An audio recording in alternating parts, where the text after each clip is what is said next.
Good morning and welcome back to Newspeak Farm Saturday, being brought to you by friends at Van Wall Equipment. A couple ways you can find out more about Van Wall Equipment. One, simply stop by any Van Wall location or log on to vanwall.com. And we've got Brian Troops with us this morning with Midwest Market Solutions. And Brian, we appreciate you hopping on board here this morning. Hey, I'm always glad to talk with you, even if it's early morning hours. We'll still talk markets. Exactly. Well, I was so excited. Of course, you're on the big show on Friday, so we knew this was going to be a continuation of our conversation. And kind of talk about this past week. On Friday, we did end up a little higher in the corn market, but soybeans saw some pressure. Yeah, they did. And I'm looking at since it's the end of the week here, looking at weekly charts. December corn closed 6.5 cents higher, up around $4.91, barely missing $5 this week. That's a lot of resistance we cleared in this week alone. So I thought some very strong gains in the corn market. Soybeans did the same thing, cleared a lot of resistance, closing over 13 cents higher on the week compared to last Friday. So we're continuing to build on some strength. And your next resistance for that November contract is up around 11.82.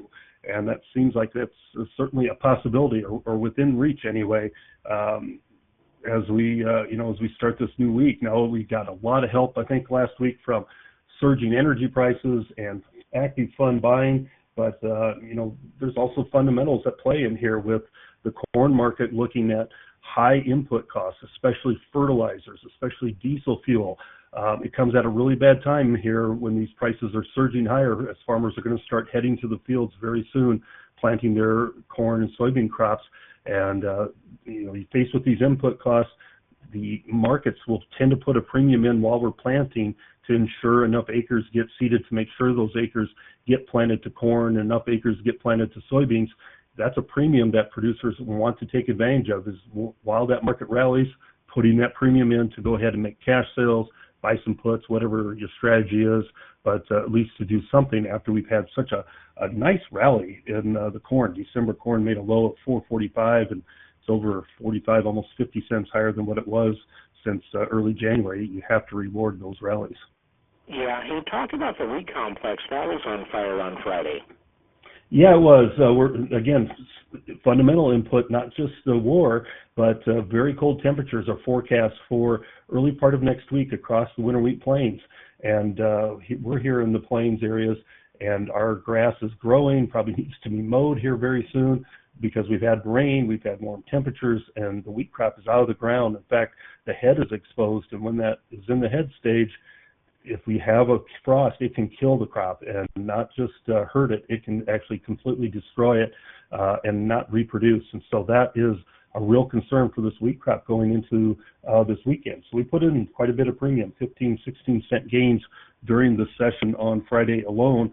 And for the week, we were up as well. So market really wanted to put in this premium because of those cold temperatures and possibility we could have supplies constricted because of the cold temps.